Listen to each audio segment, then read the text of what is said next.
Welcome back to new video. मोठ्याने बोल जरा देवांश. हां येस. सो आता आम्ही निघालोय शेगाववरून अंजनगावला. आम्ही काल जाणार होतो बट आज हे आले. येस. सो आज जातोय आम्ही अंजनगाव आणि येस आज आहे आमची 9th wedding anniversary. So happy anniversary. Happy anniversary. 9 वर्ष झाले लग्नाला. पाहता पाहता बघता बघता असेच वाटत नाही 9 वर्ष झाले बट झाले 9 वर्ष. Yes 9 years.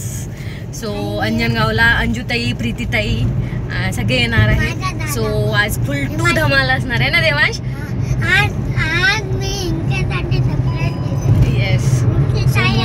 आता निघालो आणि जाताना रिटर्न जाणारच आहे शेगावला उगव्या कारण यांचं दर्शन राहिलेलं आहे. सो तेव्हा परत जाऊच. सो आता जाणार आहे. आता 2-3 दिवस असणार आहे अंजनगाव. आजचं ॲनिव्हर्सरी सेलिब्रेशन आणि आजची सगळी धमाल मजा येणार आहे आज है ना. So you people stay tune. 2-3 दिवस रे अंजनगावला. आपण संडेला रिटर्न जाणार आहे. सो चलो. तर इथे देवांशने मस्त ड्रॉइंग काढलेलं आहे. मम्मी पप्पा कार आणि स्टार्स वगैरे खूप छान.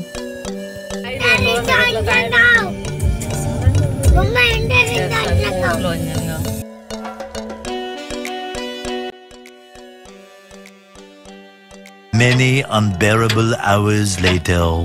तरीच आम्ही सकाळीच अंजनगावला पोहोचलो आणि डिरेक्टली आता तुम्ही बघताय रात्र झाली आहे. सो दिवसभर आम्ही काही शूट नाही केलं कारण आम्ही गेलो होतो अमरावतीला. सो पल्लवी आणि पियुष यांना एक मुलगी झालेली आहे. गोंडस परीचं आगमन झालेलं आहे आमच्या फॅमिलीमध्ये. सो तिला भेटायला आम्ही गेलेलो आणि मग त्या हॉस्पिटलमध्ये सगळं होतं. सो त्याच्यामुळे मी काही शूट नाही केलं आणि त्यानंतर मग आम्ही 8-8:30ला घरी आलो परत अंजनगावला आणि त्यानंतर रेडी होऊन सगळे मस्त होल फॅमिली गेलो डिनरसाठी बाहेर आणि तिथेच आता आमचं ॲनिव्हर्सरी सेलिब्रेशन झालं आणि खूप छान ॲनिव्हर्सरी सेलिब्रेशन झालं कारण सगळी फॅमिली सोबत होती तर खूप जास्त मजा आली.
इकडे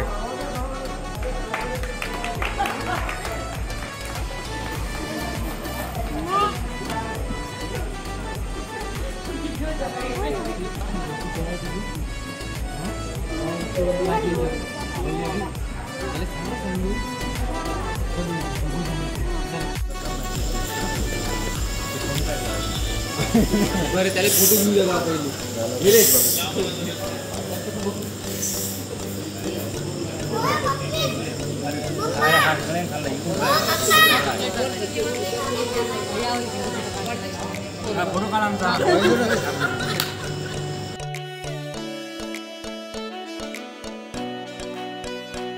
तर मस्त डिनर झालं आणि आम्ही आलो होतो वृंदावन हॉटेलला आणि हे तेच हॉटेल आहे ज्या हॉटेलच्या लॉनमध्ये आमचं रिसेप्शन झालं होतं. सो त्या मेमरीज परत एकदा अशा डोळ्यासमोरून गेल्या आणि खूप मोठं लॉन आणि यांचं मंगल कार्यालय आहे आणि त्याच्याच हॉलमध्ये देवांचा बर्थडेसुद्धा झाला होता. तर इथे घरी आल्यानंतर आम्ही सगळ्यांचं पाया वगैरे पडलो आणि त्यानंतर दोन्ही ताईंनी गिफ्ट्स आणले होते. सो आम्हाला असं बसवलं आणि ते सगळे गिफ्ट देत होते आणि खूप जास्त धमाल मस्ती केली होती सगळ्यांची.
अरे तुझ्या पप्पाच्या लग्नात तू फटाक्याने फोडशील का माणूस आहेस का रे?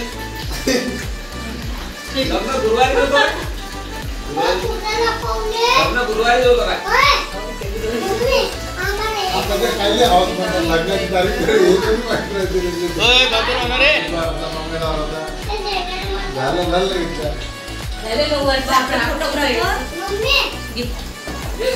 बरोबर लावून आहे असं जेवण झाल्यावर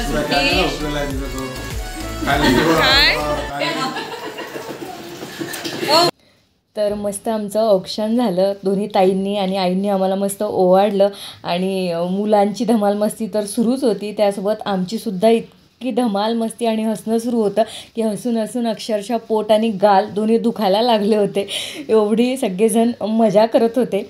आणि आता हे ऑफिसला टिफिन नेणार होते म्हणून आम्ही जेव्हा अमरावतीला गेलो होतो तेव्हा ताईंनी ह्यांच्यासाठी आमच्या आवडीचाच टिफिन बॉक्स म्हणजे लंच बॉक्स आणि एक मस्त पितळेचा फ्लावर पॉटसारखा आहे ते घेतलं. सो त्यावरूनच सगळी चेष्टामस्करी सुरू होती आणि फार मजा आली आम्हाला त्या दिवशी. आणि मला वाटतं की जेव्हा सगळी फॅमिली एकत्र येते तेव्हा अशी धमाल मस्ती होतच असते आणि आमची तर नेहमीच होते. अँड वी आर ब्लेस्ड की आम्हाला एवढं भरभरून प्रेम करणारी फॅमिली मिळाली दोन्हीकडे. So blessed and touch wood. And last Devansh आणि श्रीनी रुचिताईची हेल्प घेऊन खूप सुंदर असं ग्रीटिंग कार्ड बनवलं होतं ते आम्हाला दिलं. आणि अशा प्रकारे आमची ॲनिव्हर्सरी सेलिब्रेट झाली पूर्ण फॅमिलीसोबत. आणि मी नेहमीच जसं म्हणते की फॅमिलीसोबत असेल तर कुठल्याही गोष्टीची मजा ही डबल होते. सो मस्त मजा आली आम्हाला. So bye.